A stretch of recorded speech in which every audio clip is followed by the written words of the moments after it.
Elle devait sauver son peuple, mais elle engendra une nation en offrant ce qu'elle avait de plus précieux.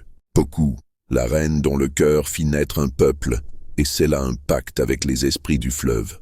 Dans le royaume Ashanti, le chaos régnait. Les héritiers du trône s'entretuaient pour posséder le Sikadoa, trône sacré fait d'or et de sang.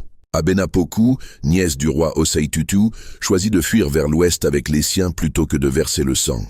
Elle portait en elle la marque d'une élue, celle qui porte la lune sur le front, un signe qui, dans les traditions vaudoues, signifie une connexion directe avec les esprits de l'eau et des ancêtres. Lorsqu'ils atteignirent le fleuve Komoé, gonflé par les pluies Meframa, un obstacle infranchissable se dressait devant eux.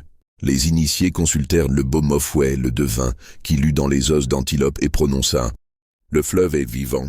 Il est l'un des esprits supérieurs du panthéon Akan. Il ne cédera qu'à un sacrifice digne de sa force. Offre-lui ce que ton utérus a tissé, ce que ton âme chérit. C'est un esprit puissant, un djinn du fleuve. Un être capable d'ouvrir ou de fermer les portes de l'au-delà. » Les griots racontent qu'il fut autrefois une divinité protectrice, à la fois capricieuse et bienveillante, capable de bénir ou de dévaster. Alors Poku comprit que ce sacrifice n'était pas seulement une offrande physique, mais un acte spirituel. Elle offrait non seulement son fils, Nyaku, mais aussi son propre cordon ombilical, tissé de la mémoire ancestrale. Ce cordon, dans les traditions vaudoues, symbolise la lignée des ancêtres et le lien entre le visible et l'invisible. En le déposant dans le fleuve, elle liait à jamais son peuple à l'esprit du fleuve, scellant un pacte sacré. Les esprits entendirent son cri. « Kuman Woko !»« Petit, tu pars !» Le fleuve s'ouvrit, révélant 2 couloirs de terre, comme les bras d'une mère écartant les voiles de l'au-delà. Les griots baoulés ajoutent « 1. Le sacrifice fut un acte d'unité cosmique. Il scella un pacte entre les vivants et les esprits de l'eau. 2. Les larmes des suivantes ont alimenté le fleuve.